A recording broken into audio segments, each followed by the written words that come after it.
خواب میں جو کچھ ہم دیکھتے ہیں وہ عالم مثال ہوتا ہے. خواب میں جو کچھ دیکھتے ہیں وہ تمام حقائق کی مثالی صورت ہوتی ہے. اس لیے خواب میں جو چیز دیکھی اور سنی جاتی ہے اس سے مراد من و ان وہ شے نہیں ہوتی، اس کی تعبیر ہوتی ہے. اگر دودھ دیکھا مثال کے طور پر تو اس سے مراد علم ہوگا، علم دین، اس سے مراد علم دین ہوگا. اگر مختلف اور چیزیں دیکھی تو وہ جو نفس امارہ میں آپ مختلف چیزیں دیکھتے ہیں. کبھی بیت الخلاء نظر آتا ہے تو مراد اس سے ٹوائلٹ اور بیت الخلاء نہیں ہوتا، اس کا اشارہ نفسانی غلاظت کی طرف کیا جا رہا ہوتا ہے. کبھی استبل نظر آتا ہے، کبھی شراب نظر آتی ہے، کبھی افیون نظر آتی ہے، گندا پانی نظر آتا ہے، کیچڑ نظر آتا ہے، ٹھہرا ہوا پانی نظر آتا ہے. اس طرح کی چیزیں جو کچھ انسان دیکھتا ہے وہ اس کے نفس امارہ کی مختلف کیفیتوں کی مثال ہوتی ہے. کسی چیز کہیں وہ اس کے حرص اور طمع پہ دلالت کر رہی ہے، کہیں اس کے بخل اور کنجوسی پہ دلالت کر رہی ہے. عالم مثال کی وہ شکل کہیں اس کے غیظ و غضب پہ دلالت کر رہی ہے. کتا نظر آ رہا ہے، کبھی اس کے جہالت اور غفلت پر، کبھی سستی اور کاہلی پر، کبھی بغض اور عناد پر. الغرض مختلف اشیاء جو آدمی دیکھتا ہے وہ اس کی نفسانی کیفیات کی عکاسی ہوتی ہے عالم مثال میں، خواب میں یہ جو نظر آتا ہے، اس لیے اس کی تعبیر کی جاتی ہے. کبھی اس کو ہاتھی نظر آتا ہے، مثلا نفس کا غلبہ اس میں غرور اور تکبر ہے بہت بڑا تو وہ ہاتھی کی شکل دیکھے گا خواب میں. کبھی سانپ نظر آتا ہے تو وہ نفس کے اندر منافقت سانپ بن کے نظر آتا ہے. اب اس کی الگ تعبیرات ہیں، دشمن بھی سانپ کی شکل میں نظر آتا ہے. اگر بچھو نظر آتا ہے تو وہ عذاب کی ایک علامت ہے. چڑیا، جو وغیرہ چیزیں نظر آتی ہیں تو مکروہات کے ارتکاب کی علامت ہوتی ہے، ناپسندیدہ عادات کی علامت ہوتی ہے.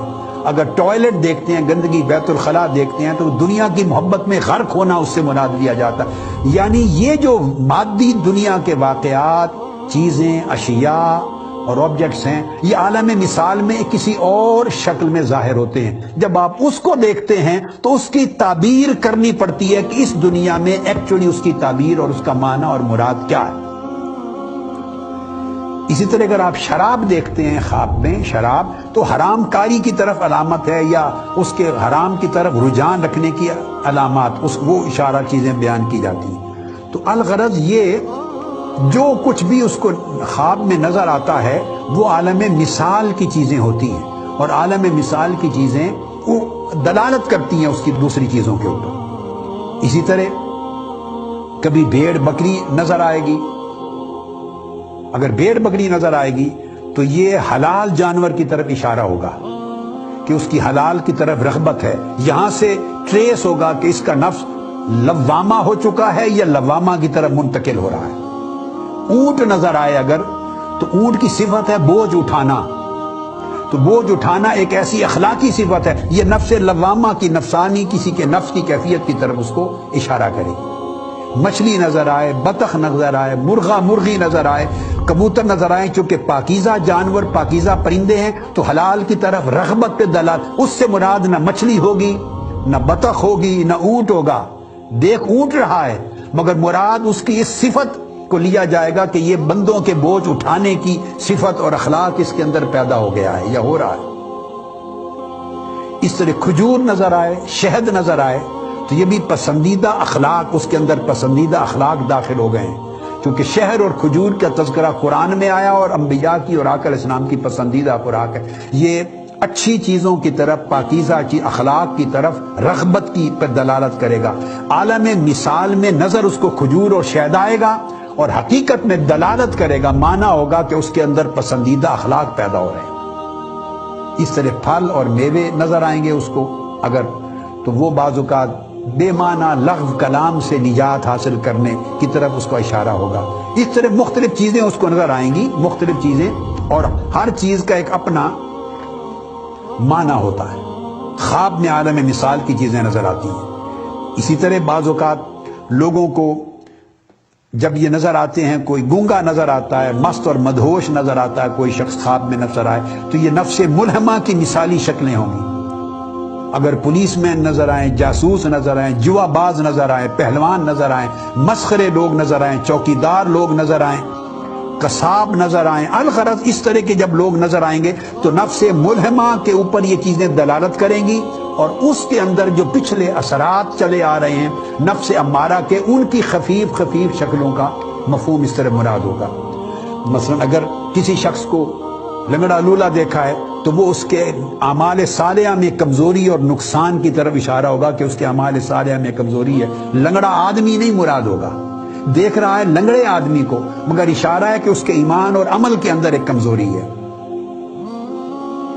اسی طرح اگر وہ گونگے کو دیکھے گا، گونگا شخص ایک نظر آیا خواب میں، تو اشارہ اس طرف ہوگا کہ اس شخص خواب دیکھنے والے کو حق کہنے کی جرت نہیں ہے۔ گونگا اپنے آپ تو گویا ایک ربط ہوتا ہے عالم مثال میں دیکھی گئی چیز اور اس کی تعبیر جو عالم اجسام میں ہے، ان کے معنی میں اور عالم مثال کی شکل میں ایک ربط ہوتا ہے، مانوی ربط ہوتا ہے، اسی سے تو تعبیر کا علم نکلتا ہے، ایک ربط ہوتا ہے۔ اگر جوئے باز شخص کو دیکھے، مسخرے کو دیکھے، تو اس کا مطلب ہے اس کے اندر عبادت ترک کرنے کا رجحان پیدا ہو رہا ہے، یا حرام کاری کی طرف اس کا رجحان بڑھ رہا ہے۔ اگر چور کو دیکھے، خواب میں چور کو دیکھے، تو اس کا مطلب اس کے اندر ریاکاری ہے، وہ اپنی اصلاح کرے گا، اصلاح کی طرف جائے گا۔ قصاب کو جو بکرا ذبح کرتا ہے جانوروں کو، اس کو دیکھے تو اس کے دل پر سیاہی کی علامت نظر آئے گی۔ اگر اندھے اور بینگے شخص کو دیکھے تو اس کا مطلب ہے اس بندے کے اندر گمراہی جنم لے رہی ہے، گمراہی آگے بڑھ رہی ہے۔ تو یہ اسی طرح اب میں کچھ اچھی چیزیں بیان کر دیتا ہوں کہ جو کس قسم کے عالم خواب میں آدمی دیکھتا ہے تو وہ اس سے کیا کیا اس سے دنیا میں مراد ہوتے ہیں۔ مثلا قرآن مجید کی تلاوت کرتا ہوا اپنے آپ کو دیکھے کوئی شخص، اللہ کے نبی کی زیارت کرے، اولیاء کی زیارت کرے، کعبۃ اللہ کی زیارت کرے، مسجد نبوی کی زیارت ہو، مدینہ طیبہ دیکھے، بیت المقدس دیکھے، مشائخ دیکھے، مسجد دیکھے، مدارس دیکھے، نیک حدیث کی تفسیر کی دینی کتابوں کو دیکھے، اگر یہ چیزیں دیکھے تو یہ علامت ہیں کہ اس کے اندر نفس مطمئنہ کی خصوصیات پیدا ہو رہی ہیں۔ اب پھر اس کے بعد آگے فزید وہ غور کرے گا کہ کتنی پیدا ہو چکی ہیں، کتنی پیدا نہیں ہو چکی، مگر اس کی تعبیرات کو جیسے میں بتا رہا تھا اس کا تعلق ہے کہ اگر نیک بادشاہ کو، حکمران کو دیکھتا ہے، نیک حکمران کو، تو اس کا مطلب ہے اس کے اندر عبادت اور ریاضت کا اشارہ ہے کہ وہ رغبت پیدا ہو رہی ہے۔ اگر وہ خانہ کعبہ کو اور مدینہ منورہ کی اور کعبۃ اللہ کی زیارت کرتا ہے تو اس کا مطلب ہے اس کا دل اوہام سے، وسوسوں سے پاک ہو رہا ہے، اس کو اپنی کیفیت کا اندازہ ہوتا ہے۔ جامع مسجد کو دیکھے، دینی مدارس کو دیکھے، نیک چیز کو دیکھے تو اس کا مطلب ہے کہ وہ اس کے اندر گویا اچھائی کے اثرات اور اچھائی کی قوت اور اس کی طرف اطمینان نیک اعمال کے بڑھ رہے ہیں۔ گویا جیسا اس کا حال ہے اس کے مطابق وہ اگر اس کو تیر کو دیکھے، کمان کو دیکھے، بندوق کو دیکھے، اسلحہ کو دیکھے، ایسی چیزوں کو دیکھے تو اس کا مطلب ہے اس کے دل میں ابھی کچھ وسوسے ہیں، وسوسے ہیں، تو مزید ریاضت کرے گا، عبادت کرے گا، مجاہدہ کرے گا اور خود کو ان وسوسوں سے مزید پاک اور صاف کرے گا۔ تو یہ میں نے چند ایک نمونے آپ کو اس لیے بیان کیے۔ اسی طرح اس سے اوپر مقامات ہوتے چلے جاتے ہیں، جیسے جیسے مقامات بڑھتے ہیں تو اسی طرح عالم رؤیا میں خواب کے اندر جو کچھ دیکھتا ہے اس کے مدارج اور کیفیات بھی بڑھتی اور بدلتی چلی جاتی ہیں۔ لیکن یاد رکھ لیں کہ جو چیز وہ دیکھے گا اس کی تعبیر اور مراد جو لیا جا رہا ہے اس کے درمیان اور خواب میں دیکھی گئی شے یا آواز کے درمیان ایک مانوی ربط ہوگا، ایک مانوی ربط ہوگا۔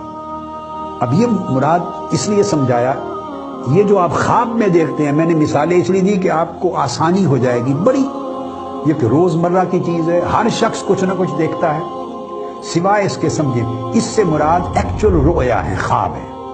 اونٹ پٹانگ چیزیں جو آدمی خواب میں دیکھتے ہیں، جن کا نہ کوئی سر ہے، نہ پیر ہے، نہ کوئی معنی، نہ مفہوم، انہیں خواب نہیں کہتے، انہیں احلام کہتے ہیں۔ وہ پراگندہ خیالی ہوتی ہے۔ آپ کبھی دیکھتے ہیں بعض اوقات اچانک آپ پانی میں کود گئے، اچانک پھر آپ اپنے آپ کو بستر پہ پا رہے ہیں، کبھی آپ الٹے لٹک گئے، کبھی گھوڑا آ گیا، کبھی شیر نے آپ کو پکڑ لیا، کبھی آپ اچانک گھر میں بچوں کے ساتھ کھانا کھا رہے ہیں، کبھی آپ سفر کر کے وہاں پہنچ گئے، کبھی آپ دریا میں ڈوب گئے، یعنی آپس میں کوئی ربط اور تعلق نہیں، اونٹ پٹانگ یہ منتشر خیالی ہوتی ہے۔ کبھی آپ کو کوئی حملہ کر رہا ہے، آپ چیخ رہے ہیں، پریشان ہو رہے ہیں، یہ ساری چیزیں دن بھر کے جو خواب و خیالات ہوتے ہیں، دن بھر کے خیالات، ان کی پریشانی راتوں میں احلام بن کر پراگندہ خیالی کی شکل میں آتی ہے، وہ بھی نظر آتے ہیں۔ آقا علیہ السلام نے فرمایا وہ احلام ہے، اضغاث الاحلام ہے، اسے خواب نہیں کہتے۔ تو نہ اس کی تعبیر ہوتی، اعوذ باللہ من الشیطان الرجیم پڑھ کے تھوک دیتے ہیں۔ رؤیا خواب اللہ کی طرف سے ہوتے ہیں، اور رسول اللہ صلی اللہ علیہ وسلم نے فرمایا کہ رؤیا صالحہ نیک خواب نبوت کا 46واں حصہ ہے، یعنی نبوت کا فیض ہے۔ فیض نبوت کا گویا 42واں حصہ، ایک حدیث میں 46واں حصہ ہے۔ اس پر ایمان رکھا جاتا ہے۔ رؤیا صالحہ کا مطلقاً انکار کرنا کفر ہے۔ جو نیک خوابوں کا کلیتاً انکار کرے یہ کفر ہے، کیونکہ قرآن مجید میں یوسف علیہ السلام کو خواب آئے، اور اس طرح اور رؤیا صالحہ کا ذکر ہے۔ اور بخاری شریف، مسلم شریف، تمام کتب میں حدیث متفق علیہ۔ آقا علیہ السلام ہر نماز فجر کے بعد صحابہ کرام سے پوچھتے تھے سناؤ تمہیں کیا کیا خواب آئے، پھر آقا علیہ السلام تعبیر بیان فرماتے، انبیاء کو خواب آتے۔ آقا علیہ السلام نے اپنے خواب بیان کیے، سیدنا صدیق اکبر کے خواب، سیدنا فاروق اعظم کے خواب، سیدنا عثمان غنی کے خواب، سیدنا علی شیر خدا کے خواب۔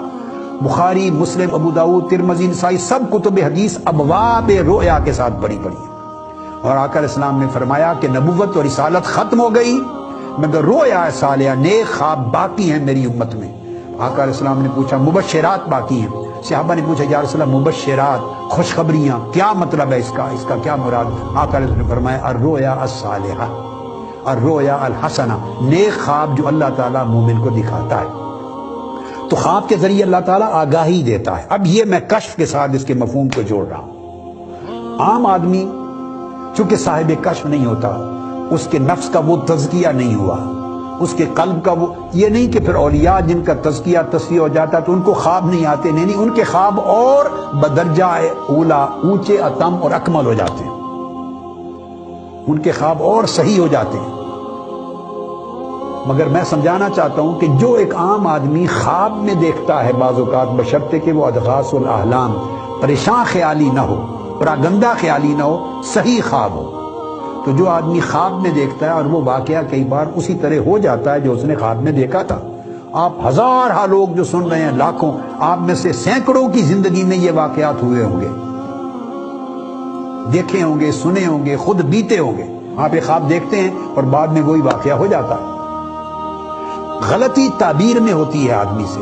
خواب اٹ سیلف کشف ہے، یاد رکھ لیں، خواب قلب و روح کا کشف ہے، مگر وہ مثالی کشف ہے، عالم مثال کا کشف ہے، اس میں کوئی شک نہیں ہے۔